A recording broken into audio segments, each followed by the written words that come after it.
in the United States, even though the African heritage is part from Africa.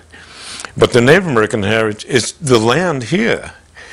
And how much the Afro-Americans go back to 500 years being here, right? And how much that becomes the heritage of Afro-Americans in this land. And so in the dual culture of them becoming Afro-American, Native American is very unbelievable, very sensitive, very spiritual. I did a lecture at the Smithsonian, and I was expressing the fact I'm Afro-American, Native American.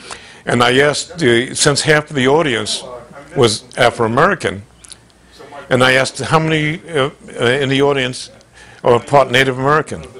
Almost all the blacks in the audience raised their hand.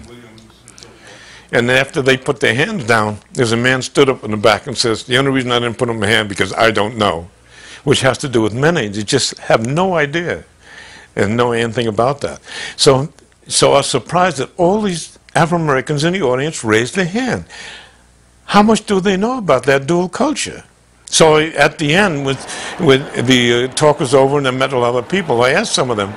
They said, well, they know my grandmother said this, my grandfather said that, and my mother said this, and they know the fact that it was part of Native American culture there, and some of them mentioned the tribes. And I said, so why? But they don't live by that, where I live by this dual culture. And it's really part of my painting.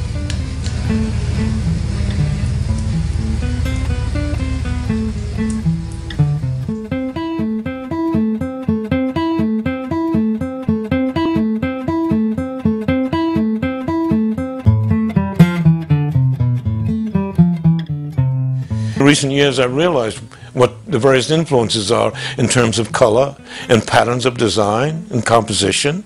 It was related to some of these early exposures as a youngster to Native American quilting and designing and painting, and how much in Afro-American culture quite involved with a very similar kind of sensibility.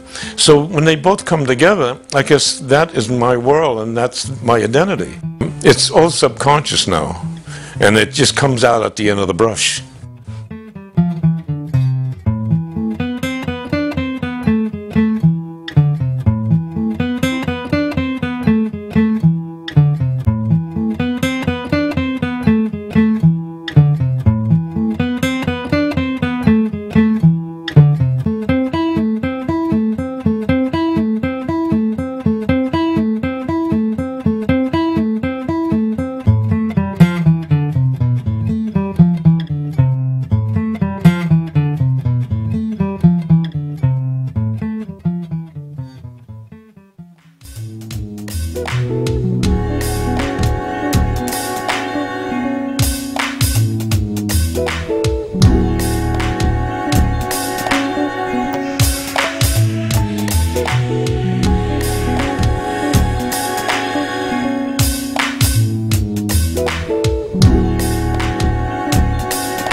You know, it didn't seem real that I was actually graduating.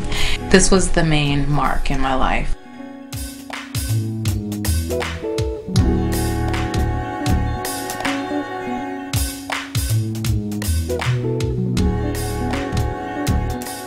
My trip, I'll be headed to Louisiana, which is where my mother's family is from, and my grandmother's the Cherokee blood that I've been researching, and do some interviews there. I can accept both parts. I have an understanding, a better understanding of Native community, and yet I still have so much to learn too. So, so I'm open, for anything to happen now. And I think a lot of it has to do with me finishing school. That it's just like, I'm done now. I can do more things, and I can find out and spend more time, So I'm excited. I'm really excited.